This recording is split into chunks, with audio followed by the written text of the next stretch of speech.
Hello, everyone. My name is Swee Chiu. Thank you for tuning into our podcast following the recently concluded IFL AMA session, Financial Planning for Women.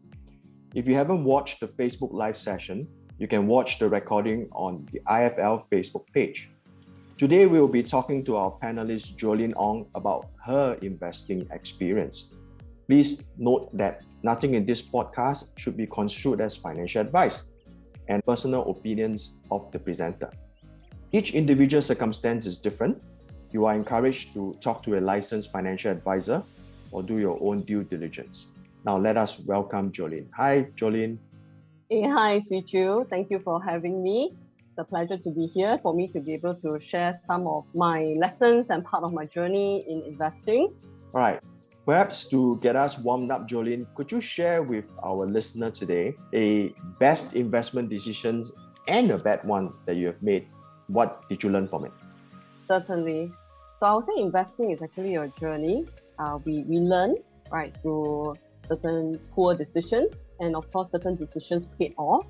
The key thing is in this learning journey, we find what works in accordance to our risk profile. But coming back to the question, right, if I were to say one of the best financial decisions I have made, it's actually a joint one with my husband. It is in the choice of our marital home. Okay, why do I say that?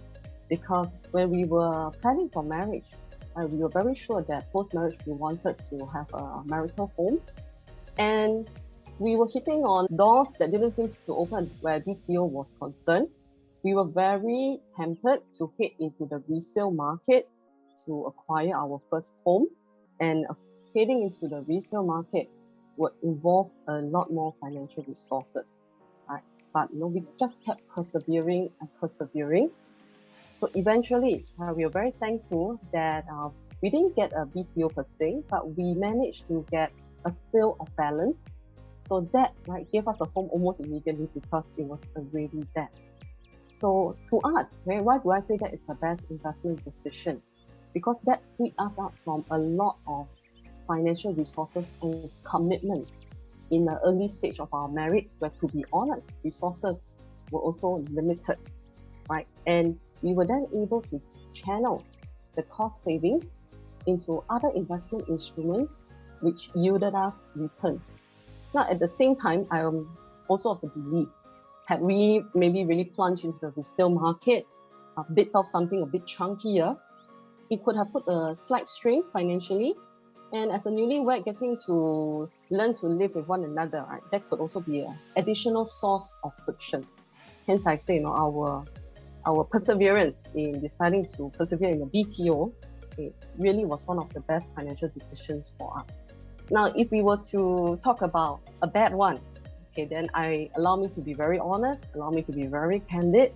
When I first entered the workforce, I hear colleagues talking about investing in shares, and without fully understanding the mechanism, without fully understanding the risk, there was a period of time that I actually invested into higher beta stocks. So yes, there were times that we made money, but because we did not fully understand the market, we tried to time the market. So not all the time we were able to walk away, being positive. We did pay some school fees in the process. And the key lesson that we learned from that, is that we have to diversify our portfolio. No doubt my husband and I, we were young then. Our risk tolerance was higher, risk capacity was higher. We could actually stomach the risk, but it was a lesson that I appreciated to have learned earlier on better than later. Because at that time, we were young, runway was a lot longer. So subsequently, we diversified our portfolio, included some defensive stocks. We also invested into some REITs that we are still holding on to today. Yep. Thank you, Jolene. So if you were to take a look back, the period before the children came along and then the children came along, I understand you have two very beautiful kids. How did your investment plans differ, and how did you organize that together with your husband? Maybe you want to share with our listener a little bit. No problem. So again, before the kids came along, this is one thing I appreciate. My husband and I, we do have very open conversations about our investments. That's not to say that we share the same risk tolerance, yeah. Okay, but we are very open and we are very respectful of each other's risk profile. And we also respect that we both know our limits. The limits are concerned. We are both realistic enough to know that with investment, there is still an underlying risk.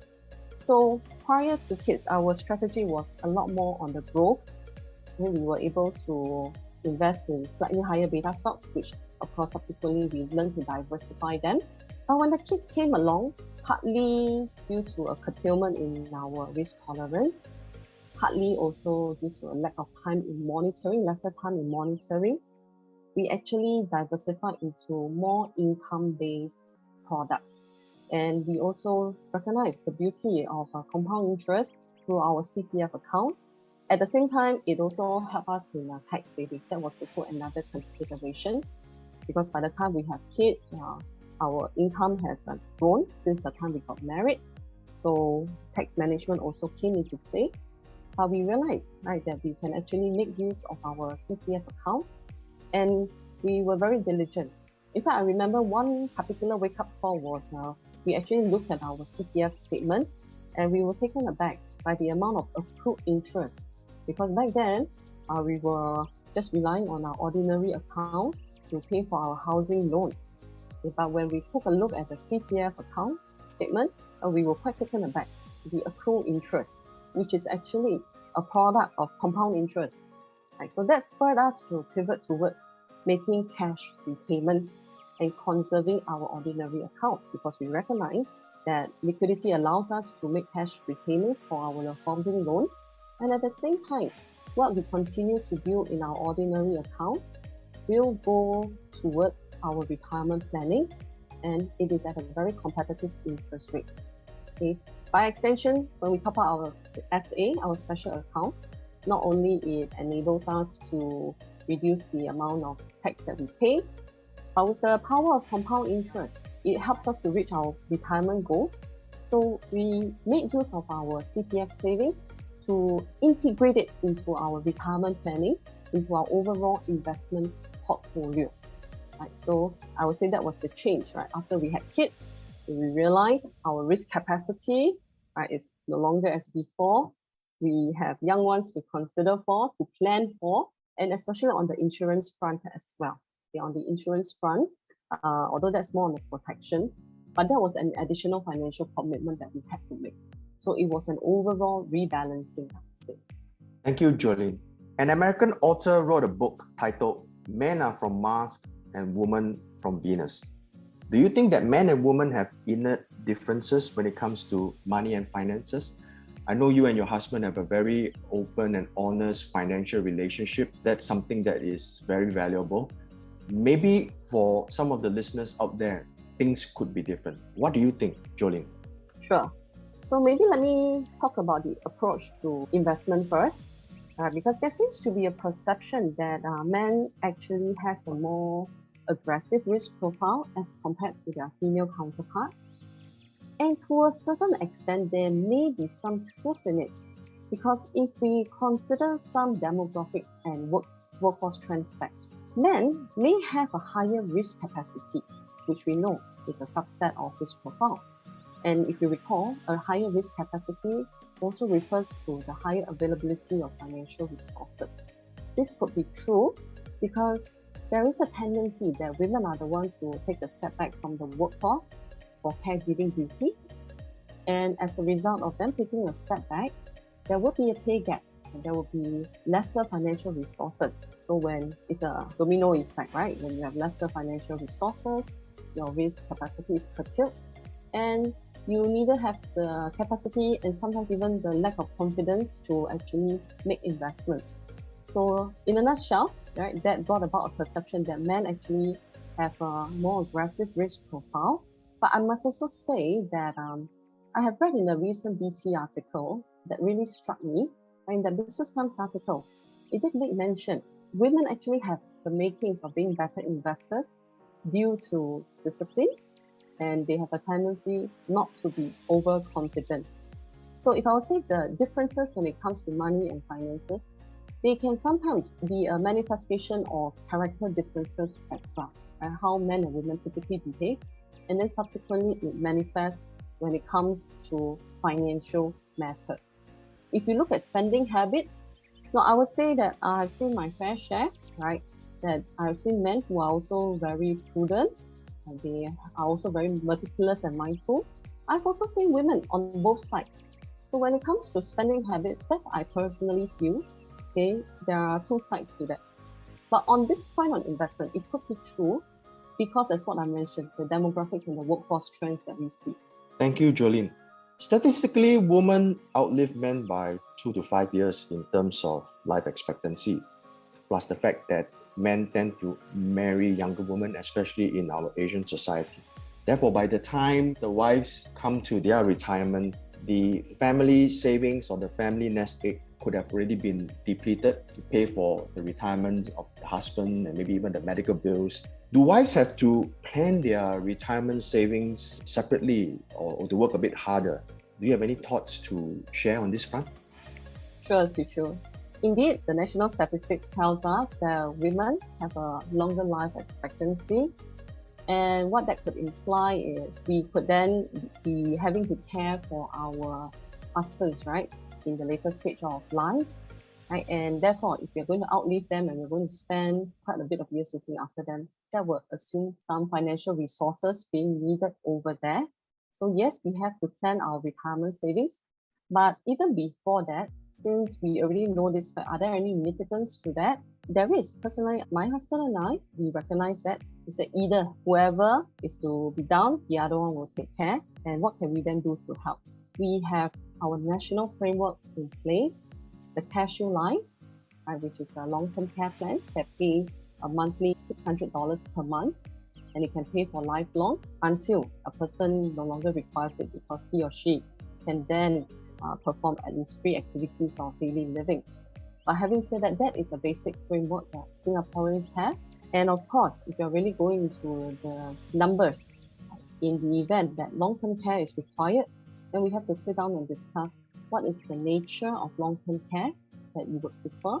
Do you prefer to be taken care at home and therefore to alleviate the family burden, possibly to engage a foreign domestic helper, or even a day nurse, or if you prefer to recuperate in a hospital environment facility or in a nursing care home, then what would be the financial resources that is required?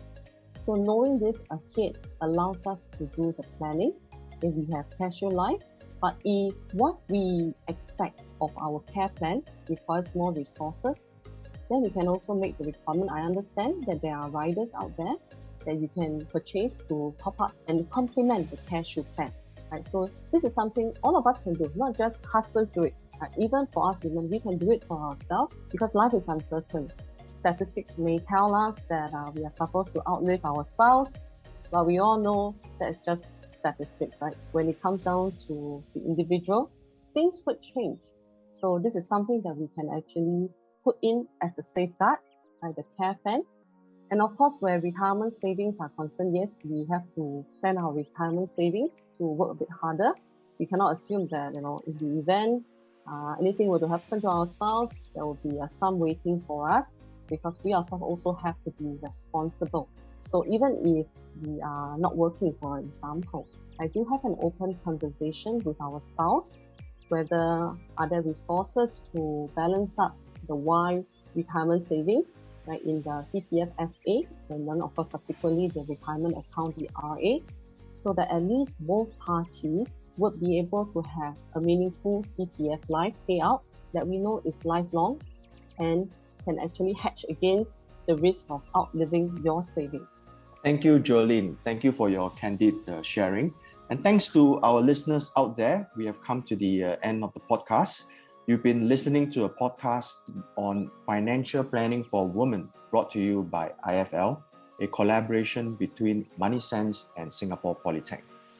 IFL provides free and unbiased financial education to members of the public. You can follow us, like us on social media platforms like Facebook, Instagram, Telegram, or simply visit our website at ifl.org.sg. Stay tuned for our next podcast. I wish you all a good day, stay safe and healthy, And thanks, Jolene, for joining the podcast. Thank you, everybody.